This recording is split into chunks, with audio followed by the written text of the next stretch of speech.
जिंदगी है ना एक अजीब सी पहेली।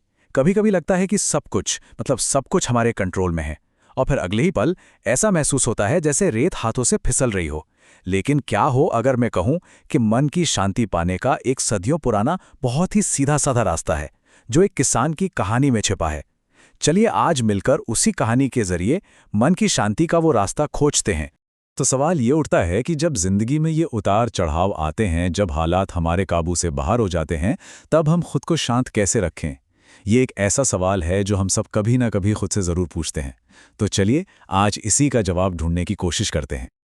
और मज़े की बात यह है कि इसका जवाब किसी भारी भरकम फलसफे में नहीं, बल्कि एक बहुत ही सरल लेकिन उतनी ही गहरी कहानी में है।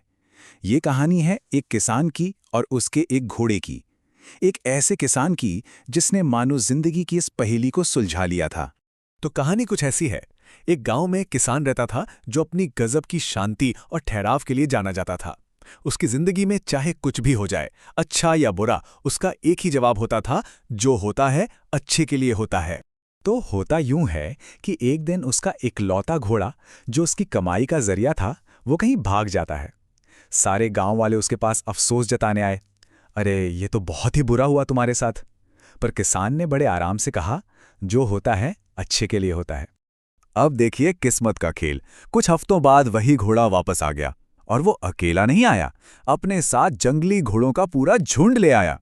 गांव वाले खुशी से झूम उठे, कहने लगे, वाह, तुम्हारी किस्मत तो रातों रात चमक गई। पर जानते किसान का जवाब क्या था? वही शांत और स्थिर, जो होता है अच्छे के लिए होता है। लेकिन कहानी यहीं खत्म नहीं होती। एक दिन किसान का बेटा उन जंगली घोड़ों में से एक को काबू करने की कोशिश कर रहा था और गिर गया। उसकी टांग टूट गई। गांव वाले फिर इकट्ठे हो गए, कहने लगे, ये घोड़े तो मनहूस हैं, देखो कितनी बुरी किस्मत है तुम्हारी। और किसान, उसने फिर वही दोहराया, जो होता है अच्छे के लिए होता है। और फिर कहानी का वो मोड़ आता है जिसका सब इंतजार कर रहे थे। राज्य में जंग छिड़ गई और राजा के सैनिक गांव के हर नौजवान को जबरदस्ती फौज में भर्ती करने आ गए। लेकिन किसान का बेटा अपनी टूटी टांग की वजह से बच गया। उस दिन गांव वालों को किसान की बात का मतलब समझ में आया और उन्होंने उससे उसकी इस गजब की शांति का राज पूछा। तो आखिरकार क्या था वो राज? गांव वालों की तरह हमारे मन में भी यही सवाल है ना? किसान ने उन्हें जो बताया वो सिर्फ दो सीधे साधे नियमों पर आधारित था। चलिए अब उन नियमों को समझते हैं।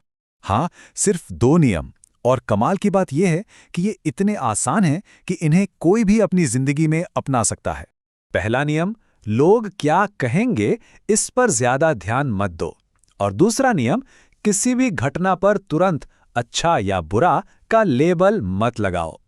चलिए इन दोनों को थोड़ा और गहराई से जानते हैं। पहला नियम इतना जरूरी क्यों है? जरा सोचिए, जब हमारी खुशी का रिमोट कंट्रोल दूसरों के हाथ में होता है, किसी ने तारीफ कर दी तो हम खुश, किसी ने बुरा कह दिया तो हम दुखी, तो हमारा मन शांत रह ही नहीं सकता। हम हमेशा यही सोचते रहेंगे कि लोग क्या सोच रहे हैं, और उन चीजों पर ध्यान ही नहीं दे पाएंगे जो असल में मायने रखती हैं। और दूसरा नियम, वो तो और भी गहरा है। किसी भी घटना को तुरंत अच्छा या बुरा कहना ठीक वैसा ही है जैसे किसी किताब की सिर्फ एक लाइन पढ़कर पूरी किताब के बारे में राय बना लेना। हमें क्या पता कि कहानी में आगे क्या होने वाला है? किसान की कहानी की तरह, जो आज बहुत बुरा लग रहा है, क्या पता कल वही जिंदगी का सबसे बड़ा तोहफा बन जाए। ठीक है, कहानी तो बहुत अच्छी है, लेकिन आज की इस भाग दौड़ भरी जिंदगी में इसका क्या काम? सच तो यह है कि ये ज्ञान आज के जमाने में शायद पहले से भी ज्यादा जरूरी हो गया है। आइए देखते हैं कि हम इसे अपनी जिंदगी में कैसे इस्तेमाल कर सकते हैं। इस पूरी कहानी का जो सार है, जो निचोड़ है, वो बस इतना सा है कि उन चीजों पर ध्यान दो जो हमारे कंट्रोल में है। हमारे साथ क्या होगा ये शायद हमेशा हमारे हाथ में ना हो, लेकिन हम उस पर रिएक्ट कैसे करते हैं, हमारी सोच, हमारे कर्म, ये पूरी तरह से हमारे कंट्रोल में है। हमारा काम है सिर्फ अपना कर्म करना और नतीजों की चिंता वक्त पर छोड़ देना। तो चलिए एक बार फटाफट देख लेते हैं कि इस किसान की बुद्धिमानी से हम क्या सीख सकते हैं। पहली बात, अपने मन की शांति का रिमोट कंट्रोल किसी और के हाथ में न दें। दूसरी, जिंदगी जब कोई सरप्राइज दे तो थोड़ा धैर्य रखें। तीसरी, नतीजों से ज्यादा अपने एक्शंस पर, अपनी मेहनत पर फोकस करें। और चौथी और सबसे जरूरी बात, भरोसा रखें कि समय के साथ पूरी तस्वीर साफ हो जाएगी। तो बस यही एक सवाल अपने साथ लेकर जाइए। अगली बार जब जिंदगी कोई ऐसा मोड़ ले जिसकी उम्मीद ना हो, तो इस किसान की कहानी को जरूर याद कीजिएगा। क्या पता, जिसे हम आज एक बहुत बड़ी मुसीबत समझ रहे हैं, वही कल किसी बड़े मौके का दरवाजा खोल रही हो। सोचने वाली बात है ना?